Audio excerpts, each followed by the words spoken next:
I started my tutoring company a few years ago, roughly in the middle of 2013 in July, and I noticed a gap between what they were doing in the classroom and the tutoring scenario. So at that point, I birthed Inc. Tutoring, which is called It's Not Complicated Tutoring. So if you can imagine a particular blank wall or a particular blank board, what do you see when you walk into a classroom? Well, sometimes you see a blank board, and sometimes you see things that are writing on the wall. But at this point, you have a lesson that started. And with the lesson is the beginning part of the introduction. And educators are pretty good at their role, start off with a hook, right, to engage the students in the classroom. And those particular hooks start off with normally stories or experiences to grab their attention. Once the hook is complete, you go to the body of the lesson. And in the body of the lesson is the meat. So you can imagine when you're at the dinner table, you're eating food, meat's next. From the body of the lesson comes the conclusion. And in this particular model, those that may be familiar with it, it's called the 5E model. It's engage, explore, explain, elaborate, and evaluate. In 1987, the biological sciences curriculum study is the one that started this. And what it does is have students work together in a collaboration scenario, solve problems, investigate concepts, and in addition to that, they observe and analyze what they're doing in their projects, and from that point forward, they draw conclusions.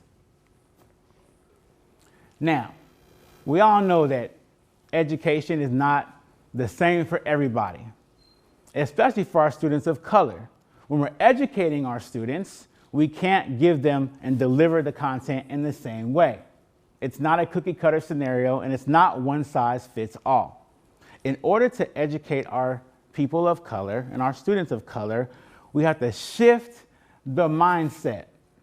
How do we do this for our students of color? Now, let's talk about some statistics. 51% of students in the classroom are students of color. But yet, 82% of those particular teachers in the classroom are non-people of color, which in this case are white teachers. In addition to that, 2% of educators in the classroom are African American males, very low percentage. 77% of educators in the classroom are women, and 23% of educators in the classroom are males or men. So how do we educate our students of color? And at this point, how do we teach them and educate them well? Well, we have to use what we call a tutoring mindset in order to do this.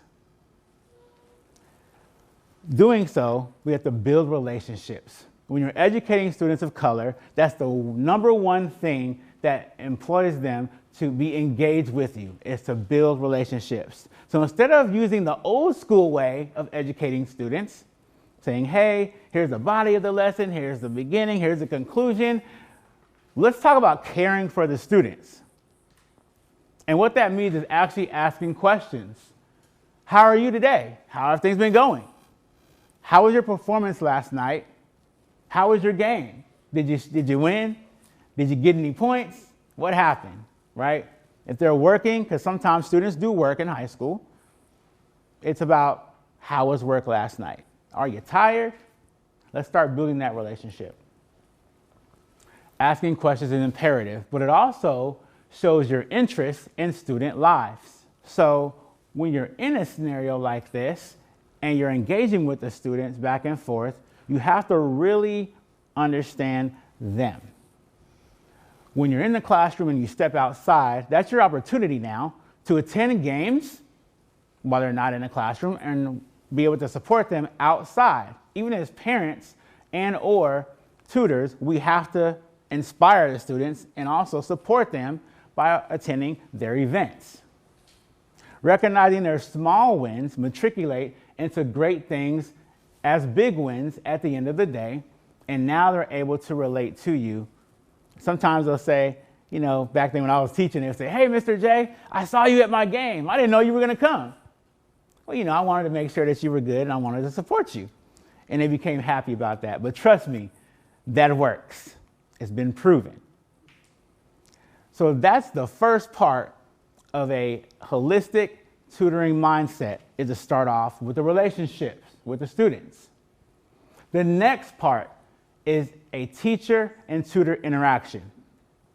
If you've ever garnered a tutor, or you have hired a tutor before, you know that it can't just be a scenario where they just teach and they sit and get. What we found out in our organization is that we have to build a solid relationship with those particular students as well. The first thing is to gain a great communication scenario between the two entities. We get the curriculum calendar and the curriculum map to figure out where that particular student is. Do we need to catch them up, or can we accelerate them in their educational process? Answer could be yes, it could be no. But then from that point forward, we move to building those particular solid relationships. We tailor our educational process to their separate learning styles. And of course, when you're tutoring somebody or educating a student, you have to look at the kinesthetic scenario. It could possibly be visual or auditory. And those are the different learning styles, but the communication is key.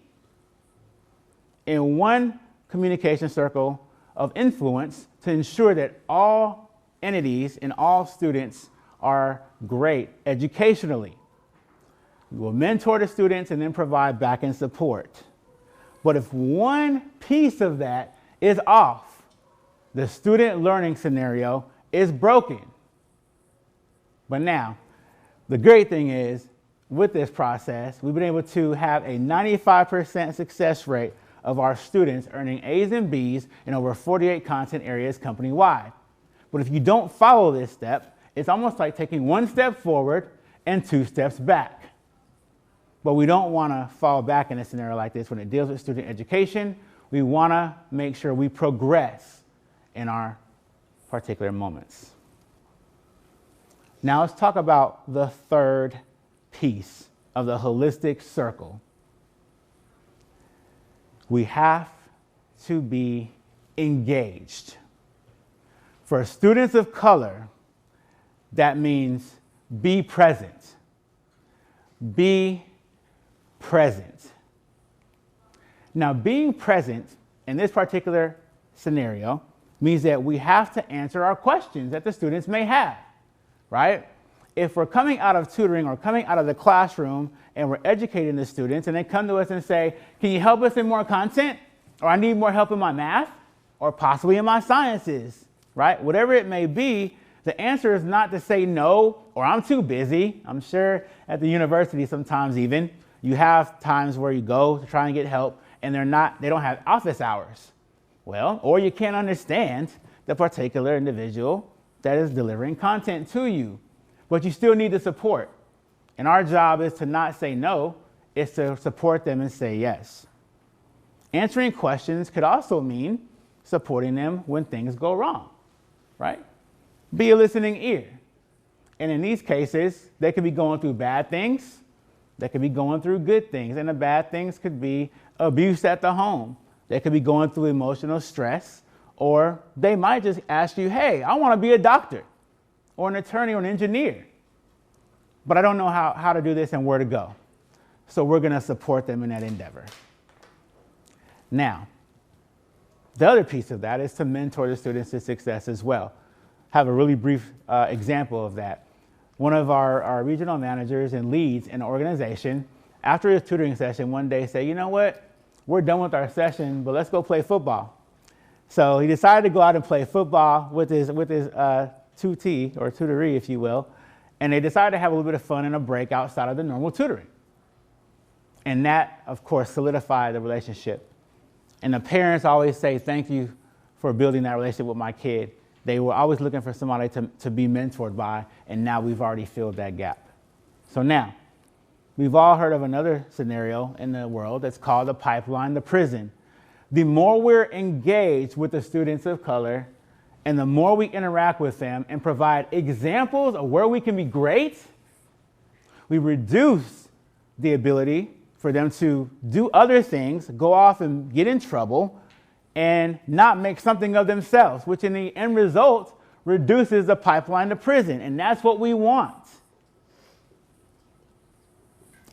Educating our students of color is very high touch. And by that, I mean we have to care for them. It involves education, it involves love, and it also involves a lot of patience. Not saying the scenario is going to be perfect, and we're not also saying that the scenario is going to be a short journey, but it could be a long one. But we're here for the long haul for our students. The third piece, or in the last portion of this, is to talk about the gaps. Now, there are 3 gaps involved in education. It's the belief gap, the opportunity gap, and the achievement gap. So let's briefly talk about the belief gap for a second. That's when students believe in themselves, and then the separation of what others believe of them as well. It's encouragement of how they're able to do things in their environments. It's always great to inspire them, but we want to more so focus on what they can do versus what they cannot do. And oftentimes at the home level, their parents don't even believe in them. But when they go to school, they want to see someone who not only looks like them, but they want to be encouraged by that person as well. And that's very important. The next part of the gap is the opportunity gap, which is kind of really near and dear, right? We're looking at the disparity in access to resources and quality schools so students can be educated correctly and have the right processes, right? Do they have calculators? Do they have the right support? Do they have the right curriculum? Do they have the right books, etc.? The problem with that is the opportunity is not there. Part of that is because of zoning. Our students of color are not getting the same opportunity as those that are not of color. They're attending schools with poor classmates as well. And in addition to that, you have a scenario where schools with economic struggle is a problem, right? They're not only operating in that scenario, but they have less financial stability at the end of the day. 2 big scenarios of that.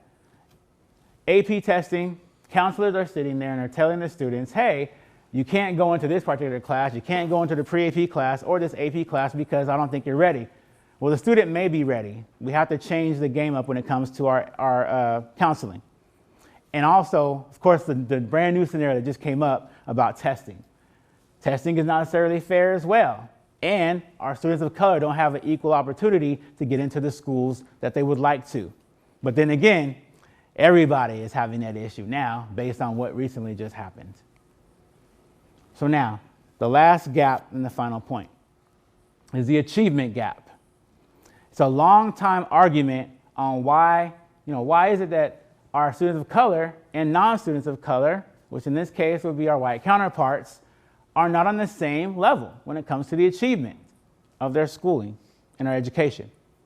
Well, 4 big things are needed in order for this to happen correctly: support, relationships, mentoring, and being engaged. So if we take this model in a 360 scenario and we're able to implement it statewide and nationwide, we can not only close the achievement gap, but we can also close all of the gaps. And that's what we need in order for us to focus on the one important thing that we're all looking for in school, and that is student achievement. So let's shift the mindset from our normal education processes to holistic, innovative tutoring. Let's shift the narrative.